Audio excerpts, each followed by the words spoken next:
standing firm, hold the secret of inner power. Give us when tested strength to endure. Mother, we thank you, your joy shines in everything. Open these channels that the world once more may sing. Stars send a message of light through eternity. Lord, when in darkness your radiance we see. Mother, we thank you, your joy shines in everything. Open these channels that the world once more may sing. Flowers so soft and fragile stay fragrant though pressed to the ground. May we thus learn forbearance, for in kindness love is found. Mother, we thank you, your joy shines in everything. Open these channels that the world once more may sing. Mountains remote and still hint at higher worlds unseen. So may our lives be soaring and serene. Mother, we thank you, your joy shines in everything. Open these channels that the world once more may sing. Rivers seek passage unhindered by rock or tree. So may our lives flow steadfast toward the sea. Mother, we thank you, your joy shines in everything. Open these channels that the world once more may see. Mother, we thank you, your joy shines in everything. Open these channels that the world once more may see. Welcome everyone to our Ananda Sunday service. My name is Naya Swami Pranava, and this is Naya Swami Parvati.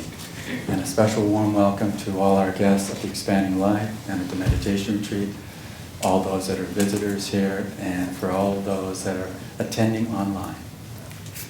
This reading is taken from Rays of the One Light, written by Swami Ananda, will parallel passages from the Bible and the Bhagavad Gita. Today's focus is, what is the best way to pray? Truth is one and eternal. Realize oneness with it in your deathless self within. The following commentary is based on the teachings of Paramahansa Yogananda. Jesus Christ and Krishna both advise praying to God as personal, yet both emphasize also that God is above form and that he must be sought ultimately in infinity. As Jesus put it, God is a spirit, and they that worship him must worship him in spirit and in truth. Yet he spoke of God constantly as our Heavenly Father. In what is known as the Lord's Prayer, he proposed a very human prayer to the Heavenly Father, asking fulfillment for all our spiritual needs.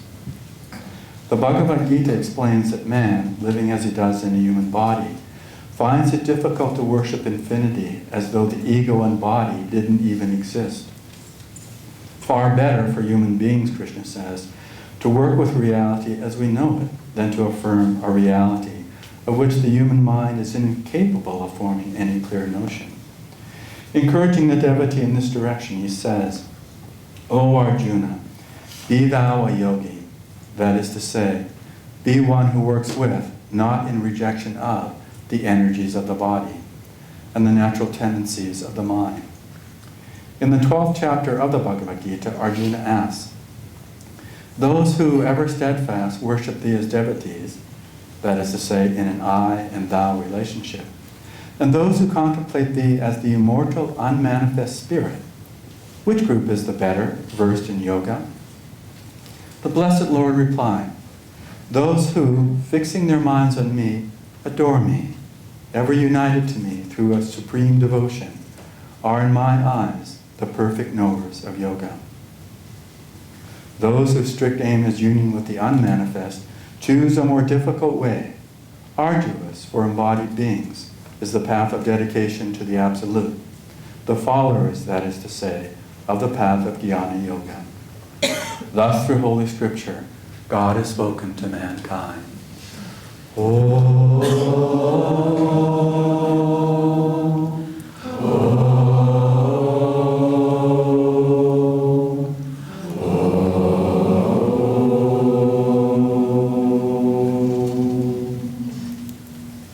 I'd also like to welcome everyone and start by reading from Yogananda's Whispers from Eternity. Demand for the opening of spiritual temple doors everywhere. O Father, when I was blind, I found not a door which led to Thee. But now that Thou hast opened my eyes, I find doors everywhere. Through the hearts of flowers, through the voice of friendship, through sweet memories of all lovely experiences. Every gust of my prayer opens a new door in the vast temple of Thy presence.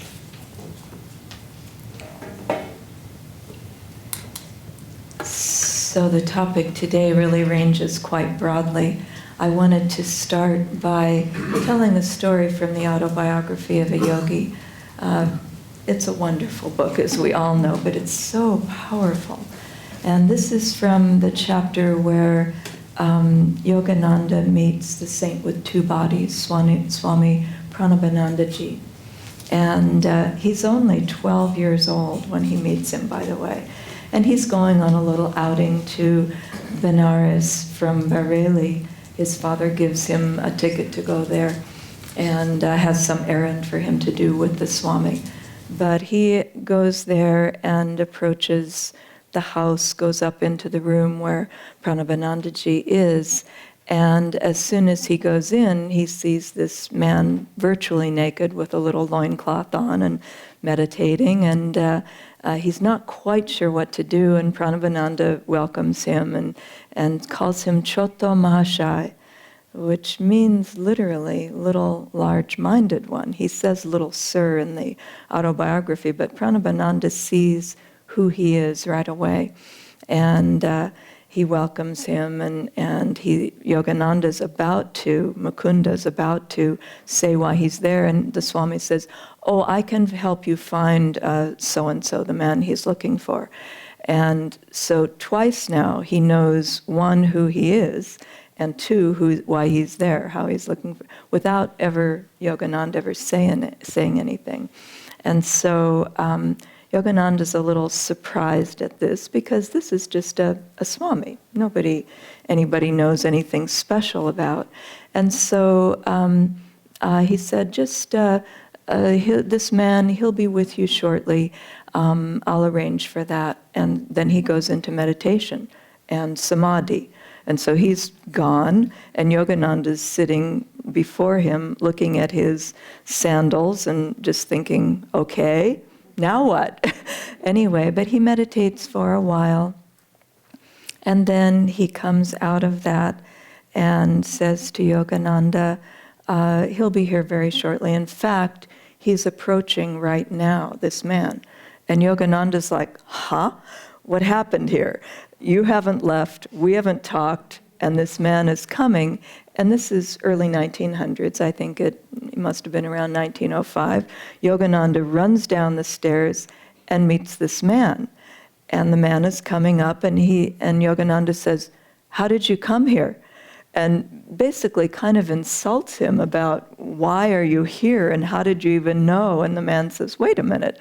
The Swami Pranabananda, who lives here, came to me. I was at the river. I had just come out from the bathing ghat, and he appeared. He said, I don't know how he found me, but he appeared and said, I want you to come to my house. Yogananda Bhagavati's son is waiting there to talk to you.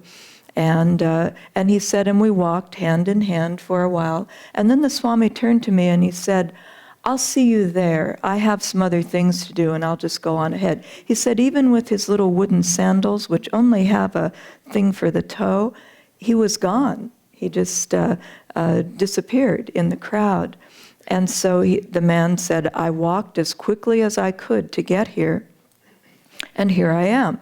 And he said, I don't know why I'm here. He didn't tell me. And Yogananda said, that's not possible. I was upstairs for the whole time, and that Swami never left his seat, and his sandals were there the whole time.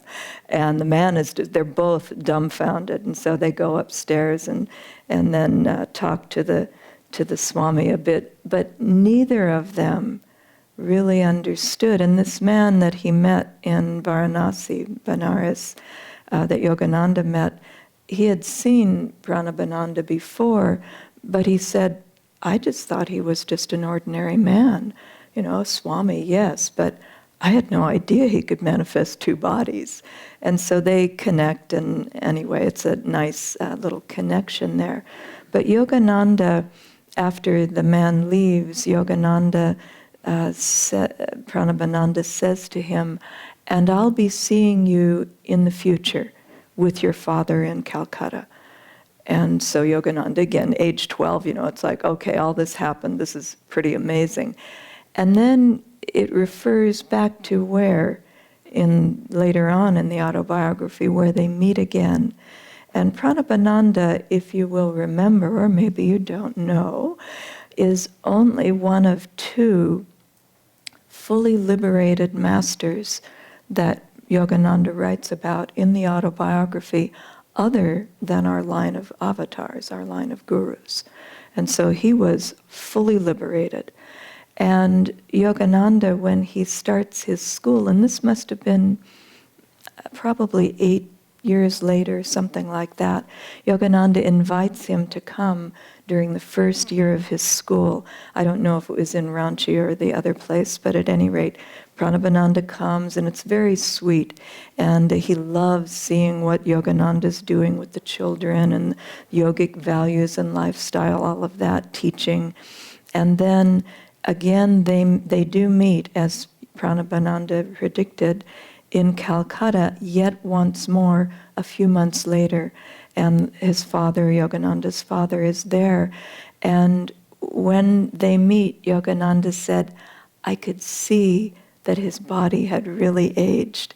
And he said, I looked him right in the eye and I said, so, are you still enjoying the 2 pensions? In other words, challenging him to say, are you weighed down by the body? And he asks, actually, are you not weighed down by the body? It's getting older and it can be a heavy weight.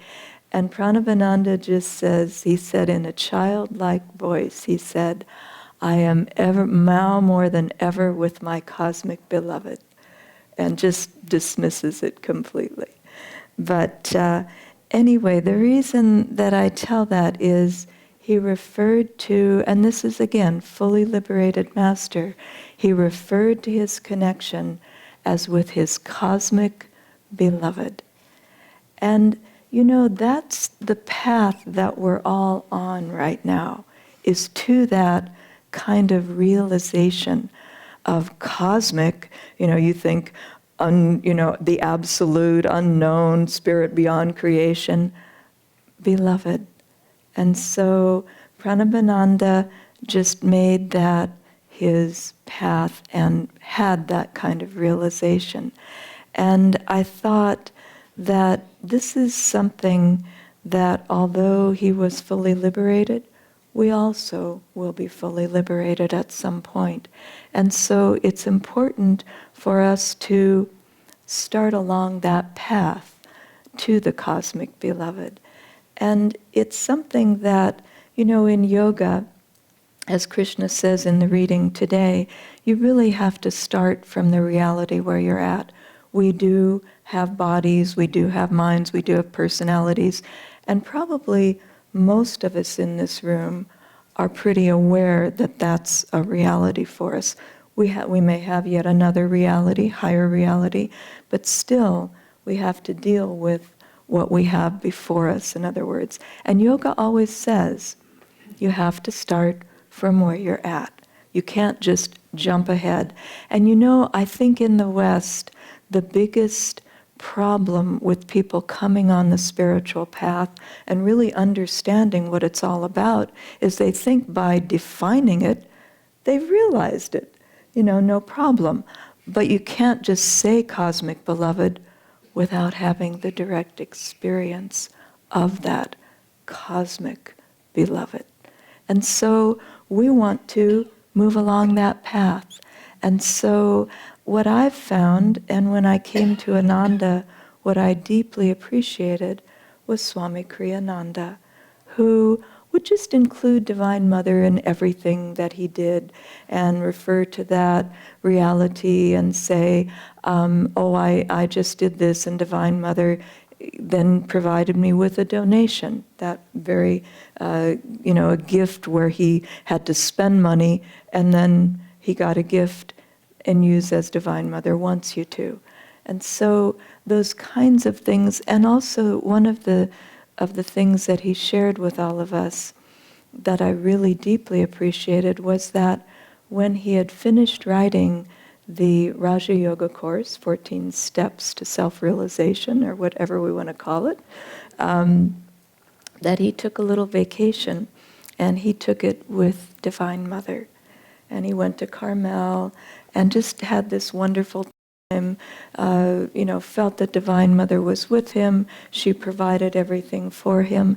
And I thought, these are the practical steps along naturally with meditation every single day, twice a day, Kriya Yoga, all of that, absolutely. But these are the kinds of steps that we take, whether it's through writing and celebration, whether it's through how we serve, whether it's through action, whatever it is, that we have to take those steps right along with Divine Mother, that we have to include that reality always. And I'm saying we have to, it's the way it works. And so we want to be sure to really just start implementing everything that we've been given that will allow us to eventually come to that place which looks like, wow, it's just so simple. Little Swami Pranavanandaji, fully liberated, had cosmic consciousness, but how he stated it, he was with his cosmic beloved. And so there's that inclusion of divine love in that reality. And so others may go by more austere ways, but really this path is one that leads us from the heart and from our own direct experience again to that goal. And in one place, Swami Kriyananda said, he said, even jnana, for the goal of jnana yoga, which some people think they know what jnana yoga is but don't really, he said, it's still demolishing the ego. You have to, no matter what way you go by, expand your awareness, expand your consciousness, and be free of the ego. And so, but love, which binds everything together and is the connective tissue throughout everything, is what gets us there quickest, because we're able to use the tools of yoga along the way, all the meditation techniques, all the understanding of right attitude and how to deal with things. It's all there in the science of yoga, and it's the art of yoga, is taking whatever you can from that and using it to become free. So it's also important too, thinking of the West, to know that this path of yoga, it's complete. Of course there's spirit beyond creation.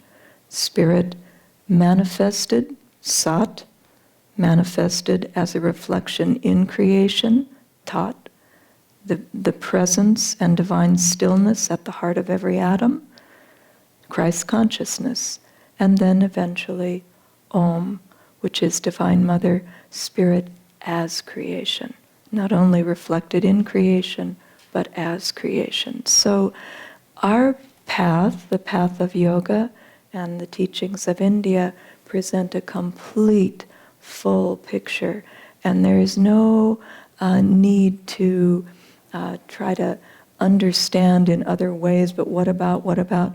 It's all there.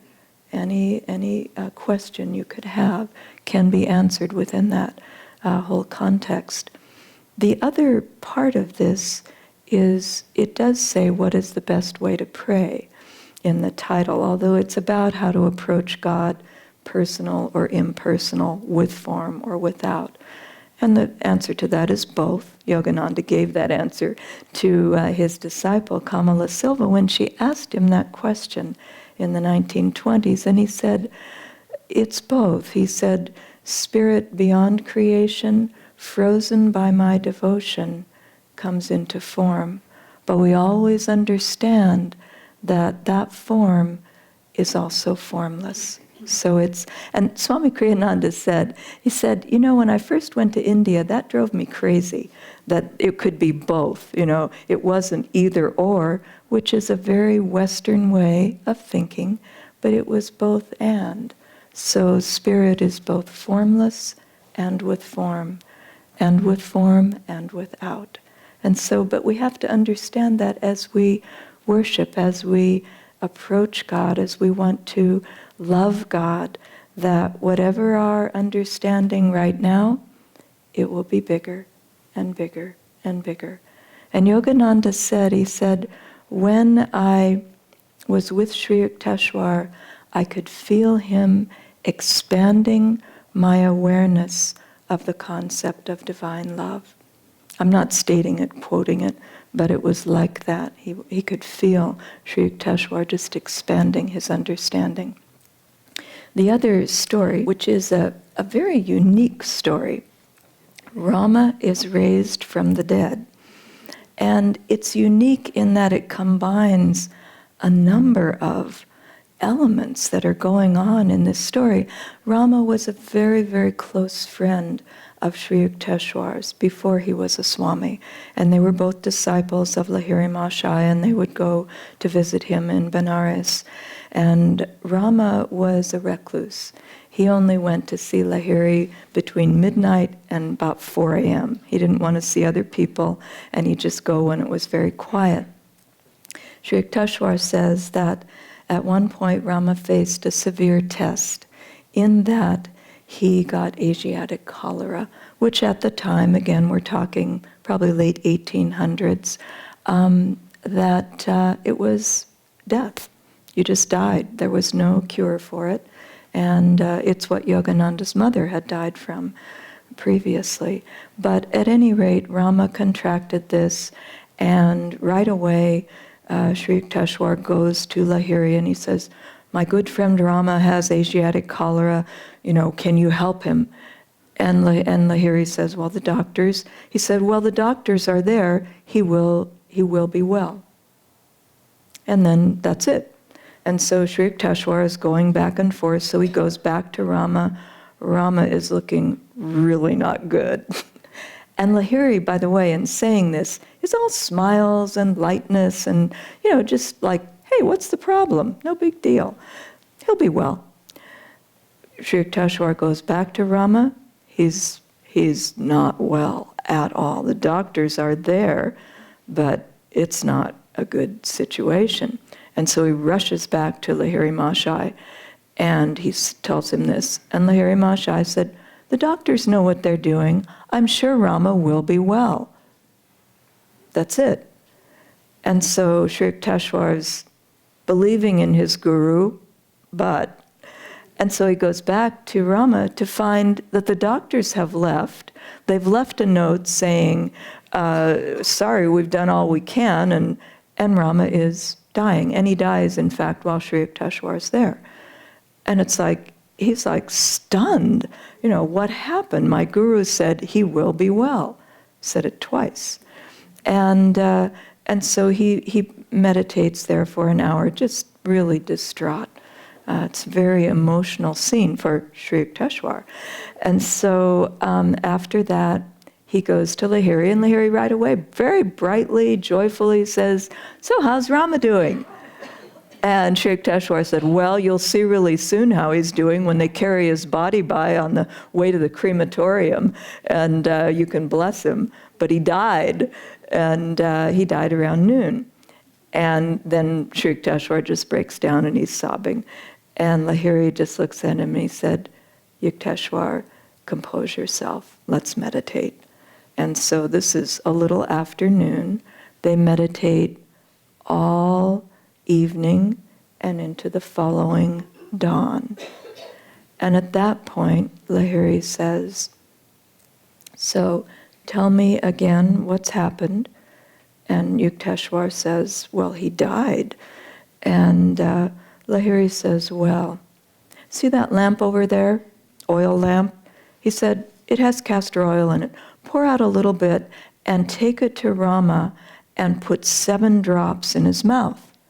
And Sri Yukteswar is just astounded. I mean, Sri Yukteswar was a scientist, you know. He was a very rational man as well as being an avatar. But they play out this drama together. And so he said, there's no point. He died yesterday at noon. He's dead. And Lahiri said, just do as I say, very calmly. And so he goes, he fills a little bottle, he takes it back. He said, I come back to Rama. A friend had been guarding the body. I come back and he looked ghastly. He was rigid. He was dead. And so he said, even so, because my guru told me to, I opened his mouth, pried his lips open, and with the aid of the cork, put 7 drops on his teeth that were clenched. And he said, at the 7th drop, his whole body shook, just shook. And he instantly came back. And he sat up. And he said, Lahiri Mahashai just appeared to me in a blaze of light. And he said, come and come to my house. And so he said, I have to get up. I mean, this man that was dead for not quite 24 hours, but a long time. And so Sri Yukteswar, again, is very puzzled by what's gone on here. And again, through the whole thing, Lahiri, very lighthearted, jovial, joking, you know, just no big thing. And so he's astounded because Rama actually gets up, dresses himself, and he's able to walk clear to Lahiri Mahashai's house. So they go there. And Lahiri Mahashai says, oh, so good to see you both. And he's joking with Sri Yukteswar. He says, and by the way, Yukteswar, now you'll know, always carry a little bottle of castor oil. And whenever you see a corpse, you can put some drops on it. And Sri Yukteswar just says, I know you're mocking me, but what happened there? What happened? And he said, Lahiri says, he says, twice I told you Rama will be well. Twice. And you doubted. And he said, so he had to die and I brought him back to life. I mean, he doesn't say all of that, but he said, and you didn't believe it. And Sri Yukteswar says, I see. I now understand that your word is binding on the entire universe. And I tell that story because, one, it's unusual, dramatic, and really shows the power of the Guru. But also, two, what is the best way to pray? As Jesus said, believing. If we don't believe in what we're praying for, it can't happen. How can it happen? How can God work through us or work through that person you're praying for or whatever? And it's something that we build to. Do we have that belief right now completely? Do we have that faith? No, we have to build up our momentum. But if we never try, it will never happen. So we have to keep going, and also to realize that, at least this is my take on this partially, is that it's delusion's job to make it look like it's not gonna work. This is not gonna, I know Lahiri Mahashai said that, but this is not gonna work. And it puts doubt in there, and that blocks what the light can do, what the divine can do through us, for other people, all of that. And so it's just something to keep in mind, because we do have that power. Sri Yukteswar, we will be like him. Lahiri, we will be like him, eventually. But not unless we start trying that testing that out, working our way toward that.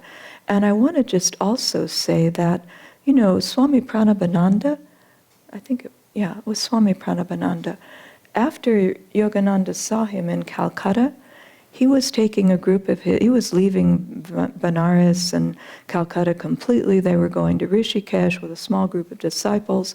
He got them settled there. They were there for a little bit, and then he left his body. You know how he left his body? I kicked the frame by the second Kriya Yoga. Well, guess what? That technique is available to every one of us. So someone who had the highest realization, we have a technique that he used. I mean, isn't that fabulous? In our age, we may not be using it right now, we may not have it yet, but we've been given every single thing we need to make this work and to make it our reality, and a large portion of it in this lifetime. This is a very, very powerful path that we're on, and when you read these stories, go and read them, these ones that I've told, because they are so powerful in the autobiography, the power that's behind them of the divine. It's really, you just realize it's happening and it will be my reality. And the one last thing I wanted to mention is that, we live right now in more and more tumultuous times. We were just in Hawaii recently, and everything in the planet, Hawaii is a beautiful little paradise. It's like Divine Mother's little healing area, and just wonderful, very beautiful. But everywhere on this planet is being affected by climate change, by the incredibly negative vibrations that are being put out by numbers of people all over the planet. And there's a lot of light coming up as well. But keep in mind that in this time, and I've thought about this, especially California being in a 4-year drought, and should we pray for rain and all of that? I think we should pray as we feel inspired to, but it might also be helpful, and I feel to do this, to include Divine Mother in those prayers, because we're in a time of tremendous change, and we don't know where we're going. Even us who are aware that this change is happening, from Kali Yuga to Dwapara Yuga, an age of materialism to an age of energy. What will it look like? I mean, we have a little momentum going in that direction, quite a little actually. But what I've just felt like, Divine Mother, we really do need water, but your will be done. What do you have in mind here that is part of the larger picture that's going to make this transition of consciousness mainly possible in our lifetime probably? So, but it's a huge upheaval, and the more that we can stay focused in the light, in attunement with Divine Mother and our masters, then we can offer light and hope to people everywhere who are really going to be and are in chaos. So, because change is not easy, and these are huge changes. They said in Hawaii that the coral bleaching that's happening is worldwide, and it's very heavily seen off of Maui. And if the seas rise in the particular area that we stayed, 10,000 homes will be affected by that. So no matter if you live in paradise or wherever, it will happen. And but we have an incredible opportunity by our deepening attunement with that divine to really act as channels for that light in this time. It's a wonderful thing, and we can really be a great blessing in this time to many, many people. Ananda wrote this next song in the Temple of Isis after meditating in the Temple of Isis in Egypt. Isis is the Divine Mother aspect of God. And here's Kriyananda's introduction. O Mother all merciful, Help us to attune ourselves to thy vibrations, to thy rhythms of thought and of feeling. Leaving our ways, may we live in harmony with thy ways.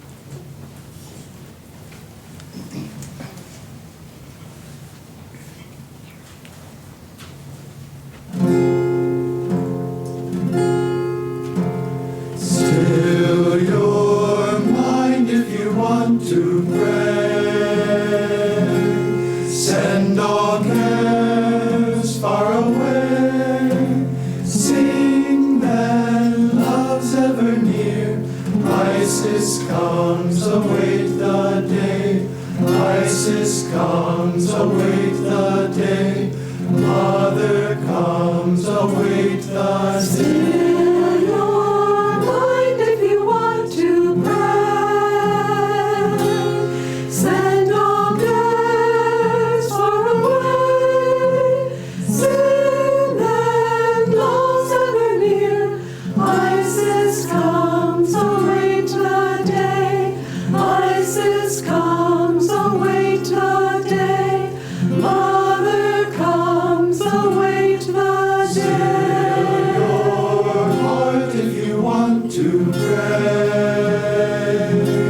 Send all cares far away. Sing that love's ever near. Isis comes, await the day. Isis comes, await the day. Mother comes, await the day. Still your heart if you want to pray.